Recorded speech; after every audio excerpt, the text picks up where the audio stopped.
حطيت ملح وشوية سكر وزيت زيتون وهذا البصل الأبيض عشان يتكرمل لين يوصل لهذا اللون.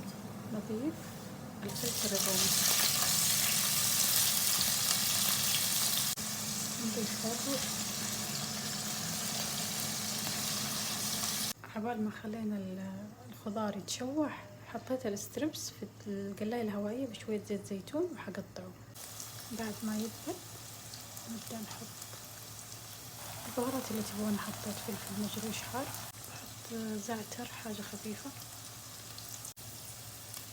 ونضيف الستريبس. بحط إضافة قشر ليمون لذيذة حطته. الحين جاء وقت الصوصات. خردل، هريسة حارة. هنا حطيت جبنة مربعات وغطيت عليها. هنا حمرت الخبز حقي. وعلينا وعليكم بألف هنا وعافية، جربوه.